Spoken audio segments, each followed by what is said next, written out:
मैं पूछना चाहूँगा हम बीजेपी के लोगों से कि बताओ वो जो सजदा कर रहा था जो मुसलमान है उसका किस परिवार से ताल्लुक है? इस तरह से मुसलमानों के खिलाफ एक नफरत पैदा कर दी गई है। आखिर ये इतनी बेइज्जती क्यों की जा रही है भारत के 17 करोड़ मुसलमानों से? तो हम ऐसे लोगों से कहना चाहेंगे कि आपके इस जुल्म के मज़ाहिरों से हम नमाज पढ़ना नहीं छोड़ने वाले हैं। पिछले दिनों दिल्ली के इंद्रलोक इलाके में सड़क पर नमाज अदा कर रहे कुछ लोगों के साथ बदसलूकी का मामला सामने आया था। उसके बाद अब असदुद्दीन ओवैसी ने केंद्र सरकार पर सवाल उठाया। अपनी बात रखते हुए असदुद्दीन ओवैसी ने कहा कि दुनिया ने देखा है किस तरीके से एक पुलिसकर्मी एक नमाजी जो सजदे में है उसे लात मार रहा है। इससे साफ जाहिर हो रहा है कि किस तरह पुलिसकर्मी के भीतर भी मुस्लिम को लेकर नफरत है। ये एक ऐसी घटना है जिसने सबको झकझोर दिया है। तो इससे साफ जाहिर हो रहा है कि किस तरह से मुसलमानों के खिलाफ एक नफरत पैदा कर दी गई है और किस तरीके से जो पुलिस का जो अहदेदार है उसके जहन में कितनी नफ़रत है मुसलमानों के ताल्लुक़ से। ये एक ऐसा वाक़या है जो सबको झंझोड़ के रख दिया और इससे ये बताता है कि मुसलमानों की डिग्निटी, मुसलमानों की इज़्ज़त कितनी है।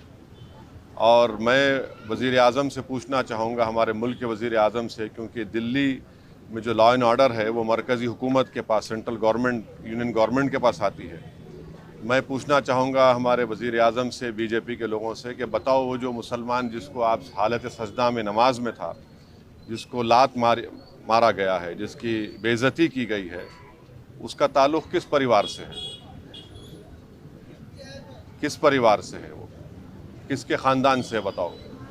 आखिर ये इतनी बेइज्जती क्यों की जा रही है भारत के 17 करोड़ मुसलमानों से, जो इस वतन अज़ीज़ के आबादी का 14% से ज़्यादा हिस्सा है?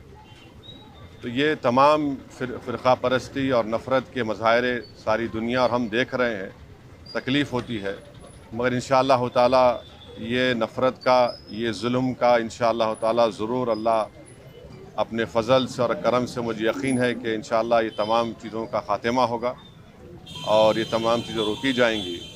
और दिल्ली में हम जानते हैं कि जब फसादात हुए थे तो कैसे एक मुसलमान को जब मॉब पीट रहा था वो अपनी जान की भीख मांग रहा था। इससे भी सबक हासिल नहीं किए वहाँ की पुलिस के अहदेदार। कैसे एक वीडियो निकला था कि 3 मुसलमान ज़ख्मी पड़े हुए हैं और उनसे कहा जा रहा था कि पढ़ो, ये पढ़ो, और उसमें एक बच्चा उसकी फौत हो गई। उसके बाद हम कल देखते हैं कि एक जुमे की नमाज में हमारे मुल्क में 90% से ज़्यादा लोग मजहबी लोग हैं और अपनी मजहबी इबादत के लिए, जुलूस के लिए वक्तन फ़ौक्तन रोड पे आ जाते हैं।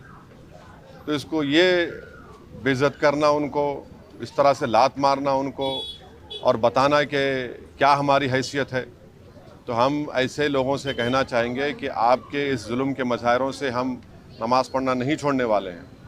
हम अल्लाह के आगे सजदा करते हैं और करते रहेंगे।